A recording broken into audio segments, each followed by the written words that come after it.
Kia ora, kite pēkoe, it's Nicholas here. I'm here with my good friend Bronson Perich. Kia ora. Yeah, he's got his own YouTube page, which is the YouTube page, which is Chrysalis. Check him out.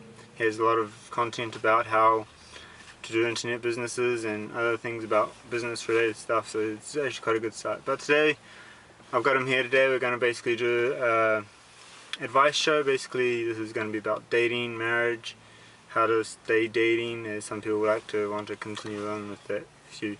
So first thing is, a lot of people say they're waiting for the one. The thing is, I think you should make yourself the one.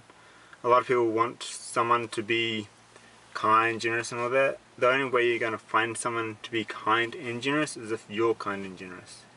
You're going to find someone who basically just like you, and that will be basically how you're going to get someone like that, is because you see those attributes in yourself and you can see them in other people when you have those attributes yourself.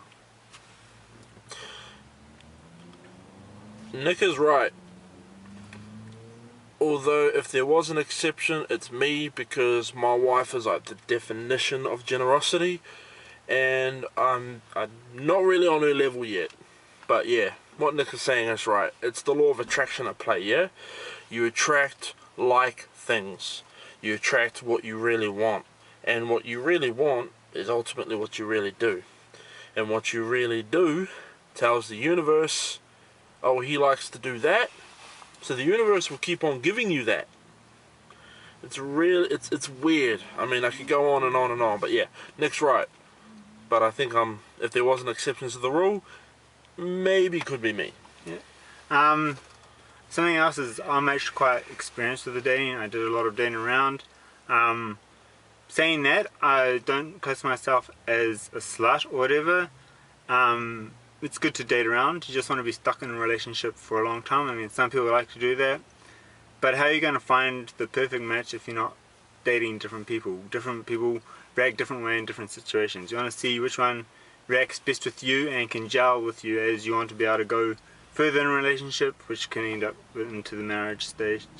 And that's what I was doing. I was basically going out, dating different people. Every week I may have 1 or 2 dates. I was trying to find that person that would make me a better person, as from every date I did, I improved on myself, but hopefully it did the same with them. Like, they'll find something that's wrong with them and they improve themselves. So go on as many dates as you can, and after every date find out like what it was that maybe you weren't attracted to them or they weren't attracted to you, and then try and work on that. Something to take with yourself as a personal project to work on before you go on the next date. Or even on that date, try and think, okay, I didn't do so well in being a gentleman, I'll try and do that better next time. So you open up the door for the woman, you pay, you do everything. Basically, it's a way for you to learn and to grow, and as you do that, you will become the better guy, and then girls will want to basically go on more dates with you. And you just need the confidence to basically go ask the girls. If you don't get up and go talk to them, they're not going to come up to you and ask them. They want the guy to do that. The worst thing they can do is say no. If that's all good, keep your chin held high and just go, oh well. What I would usually do is I say, well, screw you then, I'm going to go on to the next one. And that's what I basically did, is I didn't let it make me go down. I stepped up and then asked another girl. That's what I can say is basically the best thing to do about dating, is to be able to just have the confidence and keep that confidence throughout the whole date, and basically work on yourself after every date. You may have gotten to a point, like I did, where it's almost like you feel that you're not really getting anywhere. Dating almost seems like a chore. You feel like there's no light at the end of the tunnel. I can't really give any advice on how to date, because I don't think I'm qualified, but as a guy that got married on the other side of 25, what I can say to you is this. First of all, life doesn't end just because you're single. And in fact, if it's taken you a little bit longer to find that special someone, then what that means is that you've been given a bit more opportunity than the average person to work on yourself and to prepare for that special person. One thing that I wish someone had told me 10 years ago was, son, put aside 10% for your future. little bit of income, 10% when you get your paycheck, shove it in a mattress, put it in a bank account where you don't see it, you can't touch it, you don't get statements, but you remember the account number in case you need it. Just put that little bit of money aside for your future. That way, when your wedding day comes, you can pay for it. When the honeymoon comes, you can pay for it. When you and your special someone are looking to make some big expenditures in the future, you've got that covered. It's a shame that I had to wait until my business was almost on the rocks before I started saving again. So that's one thing that I'd really recommend. Don't be one of those guys, and it's really bad among us millennials, and me and the boys have been guilty of it quite a lot. You get into this rut where you're playing video games too much, you're eating out too much, and you're doing a whole lot of nothing. In New Zealand we call it nothing much. You keep on doing nothing much. In the States they call it hanging out. You got to set some goals, you got to make some plans, and if the love life side of things ain't working, you got to look at alternatives. Spiritual goals, if you're religious or spiritually inclined, make some goals, set you some challenges, pursue that. If you're career minded, if you're business minded, look at that. If you've got an interest that you haven't pursued, skill up on that. If there's an educational goal, pursue that. Don't just languish and end up being someone that does a whole lot of nothing just because you don't have a whole lot of something, if that makes sense. Yeah, it's basically real. Just one of the things is you don't want to be going on a lot of group dates either. I mean, group dates can turn out to be basically hanging out. You don't want to be hanging out, you want to be able to... It's okay to maybe go on a group date, see if there's girls in the group that you are going with, and then maybe single off with that person. But you don't want to go on too many group dates as it will start to be hanging out, and hanging out is not a good idea, or just chilling is not a good idea. You want to be able to go out, do something practical, do something sporty, a bit of activity where you're going to be talking lots, and basically if you want to have food, do it after you've done something fun, where you've been able to talk a lot and all that. Then you can go for the food, do some more talking, and then basically in the night with a hug, a kiss, just something small and simple. Don't expect something big much, it's only the first date. On the first date, don't expect to be basically getting in there. Just make sure they understand that you're a gentleman, you care about them, and you're going to basically want to try and follow up with them the next day by texting them saying, hey, I really enjoyed my night with you, let's do it again sometime. And then that's basically will lead you into future dates with that person if you enjoy that time. If you didn't enjoy the time with them, basically send them a text saying, hey, it was fun hanging out with you, but I don't see us going on any further than that. They're not going to think you're a creep, they're not going to say, oh, this person sucks. They're going to basically say thank you, and basically you're just showing that you're the gentleman there, and that you do want to try and maybe be friends with them, help them out if they need it, but let them know that you still do care about them. One of the things that Bronson also touched on was gaming. Yeah, just basically do that as little as possible. You don't want to be indoors doing a lot of gaming. You're not going to meet people if you're gaming a lot. I mean, yeah, you can meet people online and all that, but the key word to dating is going out. Going out is the word that should be used, not dating. It should be going out, and basically that means going out the doors, going somewhere else. You don't have to make it expensive. It can be something nice and cheap. Just walk in the park, just somewhere nice and cheap. I mean, I did lots of cheap dates where I was just going up to one of the places around here called North Head. We would go up there and just have a look at the city view, and also Mount Victoria, which is also in Devonport, which is a nice view every of the city, and we just would go up there and talk. The other thing too, and my man Nick is really good at this.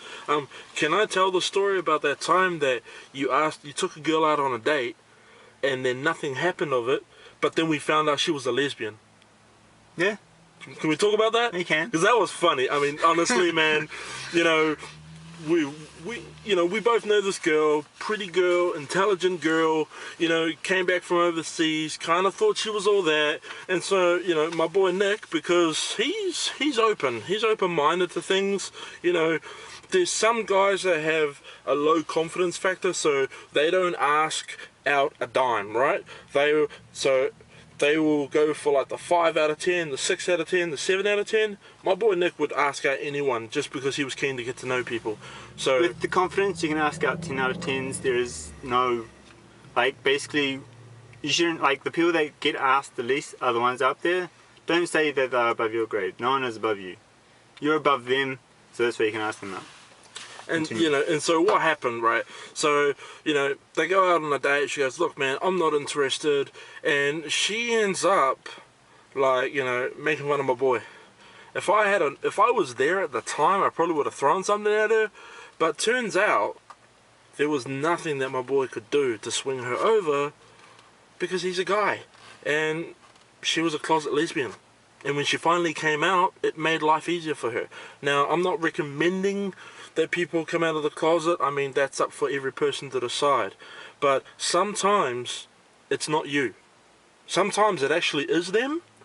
And if a girl says, "It's not you, it's me," which is one of the weirdest things a girl can say to you, sometimes it actually is right. Sometimes she's not lying. Because in the case of this girl, there was nothing my boy could do for her because she liked girls more than we do. But it can also be guys that can say it's not me, it's you as well. Don't forget that. That's right. So yeah, don't take it personal. Sometimes you're meant to be with someone, sometimes you're not meant to be with someone. It's now that I'm married, there's a couple of, some people that I do know, and I keep in touch with them. One of them, I dated her a few times, we're still good friends, and whenever she's in town, she comes to visit my wife and I. And it's funny because, her husband knows my wife well, so it means we get to catch up with each other, and it's not awkward. It's really cool to see her and her husband and their kid because we're all still friends. So yeah, that's one of the main things. Don't take it personal when it doesn't work out, because trust me, if it ain't meant to be, it's better off if it's not. Yeah. So basically, we've told you how to get a date, what you should be doing. Keeping someone that you're interested in. Always have a couple of backups. I mean, yeah, you want to date singly, but you still want to be able to have people that you can go on multiple dates still. Because one date usually is not the time to actually know one. I mean, it took me 4 or 5 times to actually go out until I actually found my wife that I have now, who I love very, very much. It took me 4 or 5 times to actually find out that, hey, this is the girl that I'm going to marry, this is the one that I like. Other dates, I've only been on one date, I've been able to tell, like, hey, no, we're not going to go anywhere. Basically, we are on totally different opposites of each other. But yeah, 1 or 2 dates after you'll be able to figure, like 2, 3 is the most dates you should go on with someone before you can actually find out, hey, this person's for me or this person's not for me. Basically, yeah, so like I said, first date, somewhere you can talk lots, maybe some food, or that. Second date, you can maybe do the same sort of thing. Go somewhere to talk. You can maybe even go to a movie if you want, or watch movies at someone's houses. Make sure there's a parent around. You don't want to go too far on just the second date. Save that for the 4th or 5th date, or marriage even. It's good to save it for marriage. It's one of the best things that you can ever do. But anyway, so do like, if you're going to watch a movie, do it with some light on, because then you're not going to be tempted to do that. And make sure it's like a comedy or something that's not going to make you want to feel like that. Comedy, action, something that you both would be interested in. And yeah, just continue to go on different dates. Make every date different, especially if you're dating multiple girls. You want to make the date interesting for yourself as well as for the girl. So do something the girl will like and that you think you'll enjoy as well. I mean, with my dates, every time I took a girl on, I'll do something different. It was kind of boring after a while. At first I'd be like, oh, I'll take this girl here, I'll take this girl here, do the same thing and all that. After a while you get sick of it. You're like, oh, I don't want to do this anymore, why am I doing this? That's basically what can cause you to go into a rut of like, oh, this is a chore, this is so boring. Do something exciting for yourself and that'll be exciting for the girl. That way you're not going to basically be bored and you're going to keep things interesting. That reminds me of something, you don't look for a significant other because you have missing things in your life. You look for a significant other because you want to share a piece of yourself with someone. Now, get rid of all the sexual metaphors in that title. What I'm talking about is literally a piece of yourself, the good part of you. You want to share that good part of you with someone that you care about. And you got to find that someone that you care about, and you got to find that compatibility. And that's the main thing, compatibility. You know, compatibility with values, compatibility with goals, compatibility with dreams, compatibility with family values. I mean, if your significant other doesn't want to have kids, but you really want to have kids, may not be a good idea to be with them long term. You know, compatibility is the key, because you don't want to get to a point where you're going this way, they're going that way. No good will come of that. You know, and when we say dating, we're not talking about friends with benefits. We're not talking about being sexually active. We're talking about old school dating. Old school. Courting, when you would go to a young lady's house, you would pick her up, you would take her somewhere, and then you drop her back home again within a reasonable time. That's what we mean by dating. Like, I wasn't really a ladies' man before I got married, but I think going back to the old school is a really good way. Real cool story. When my couple of my grandparents, both of them, their first spouses died, and then they married each other. That's how I met them. You know you're going old school when as a 65-year-old man, you are approaching an 85-year-old man to request for that 85-year-old man's hand in marriage. That's how my grandfather did it. He went to my great-grandfather and he asked her. He asked my great-grandfather, "May I have your daughter?" My great-grandfather was shocked. He was like, "I'm 85. Why are you asking me?" And he said, "That's the way we do it. That's the way I was raised. When you want to marry someone, you always ask their father." There's nothing wrong with going back to the old school, and I think that old school has a lot to offer. Now, I know it's not as exciting, it's not as cool as the new way of doing things, but I'm telling you, man, if you're looking to garnish healthy relationships, meet multiple people, no obligations, no emotional dishonesty, no physical intimacy stuff, just get to know them as a person, and then let it go from there. That's what happened with my wife and I. I wasn't even looking for someone at the time, but the more I got to know her, the more I realized that she was an amazing woman, and that I would be an idiot not to love her in return. And I made that decision about 5 years ago, and then we were married 5 months later. That's how it happened. Yeah. Basically what Bronson was saying about the asking father's permission, that basically will lead into our next bit, which will be about marriage. But doesn't matter if they don't speak English. I asked my wife's, Fiona's parents, they speak Chinese. I had her translate for me to them. That's how much important it is to actually ask the father's permission for marriage. I mean, if you want their blessing, basically their love for you, it's common sense to talk to them. Like, say, "Hey, is it alright if I take your daughter's hand in marriage? I'm going to look after them, I'm going to care for them." If they can see that you will do that, there's no problem. They'll say yes. They'll know that you're going to look after them. A good way for them to actually see this is maybe like go on some family adventures with their family. Go out with a picnic for them, spend some holidays with them. Just get to know their family as well as them getting to know your family. Basically, you're going to be starting a life together. Your families are going to have to basically coexist when you get into the marriage stage. I've only been married very recently. I'm still new to the game, I'm still learning. One of the things that I've learnt a lot about was basically the saying sorry, meaning it, even though you didn't do anything wrong, but you still say, if you can say "I'm sorry" and mean it, even though you don't know what you did wrong, you got everything covered. The wife's always right. That's something I've learnt as well. It's like, do not try and argue with the wife. She will basically become hysterical. She won't become hysterical, be historical.